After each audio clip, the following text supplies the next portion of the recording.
அன்புக்குரியவர்களே, பழைய ஏற்பாட்டின் புகழ்பெற்ற மன்றாட்டுகள் என்னும் விவிலிய தொடரில் இன்று மூன்றாவதாக சிம்சோனின் இறுதி மன்றாட்டு. சிம்சோன் நீதி தலைவர்களில் ஒருவர். அவர் வலிமை வாய்ந்தவர். எல்லா எதிரிகளையும் பிலிஸ்தியர்களையும் அவர் கொன்று போட்டவர். அவருடைய வலிமை அவருடைய தலைமுடியில் இருந்தது.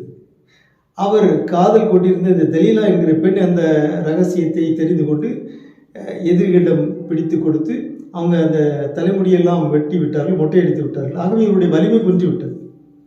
ஆகவே அவரை ஒரு பெரிய அரங்கினுள்ளே கட்டி போட்டிருக்கிறார்கள். அவருடைய கைகளை இரண்டு தூண்களிலே சாய்த்து கட்டப்பட்டிருக்கிறது. அப்பொழுது சிம்சோன் கடவுளிடம் இறுதியாக ஒரு மன்றாட்டை வேண்டுகிறார். நீதித்தலைவர்கள் 16வது அதிகாரம் 28 முதல் நாம் வாசிக்கிறோம். என் தலைவராகிய ஆண்டவரே, இந்த முறை மட்டும் என்னை நினைவு கூறும். கெஞ்சுகிறார், எனக்கு ஆற்றல் அடியும். என் கடவுளே, என் இரு கண்களுக்கு ஈடாக பெலிஸ்தியர் மீது ஒரே தாக்குதலால் வஞ்சம் தீர்க்க செய்யும் என்று மன்றாடினார். ஆகவே அதற்கு இன்னொரு காரணம் இருக்கிறது. பெலிஸ்தியர்கள் தங்களுடைய தெய்வம் சிம்சோனுடைய தெய்வத்தை விட பெரிய தெய்வம் என்று அவர்கள் கொண்டாடினார்கள்.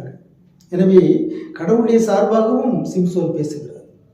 எனவே அவர் அந்த தூண்களை பிடித்து இழுக்க வீடு சிற்றரசர் மீதும் அதனில் இருந்த அனைத்து மக்கள் மீதும் சரிந்து விழுந்தது. இவ்வாறு அவர் உயிரோடு இருப்பது கொன்றார் என்று சொல்லப்பட்டது. ஆகவே இறப்பதற்கு முன்பாக அவர் கடவுளிடம் கெஞ்சி கேட்கிறார், எனக்கு ஆற்றல் தாருங்கள்.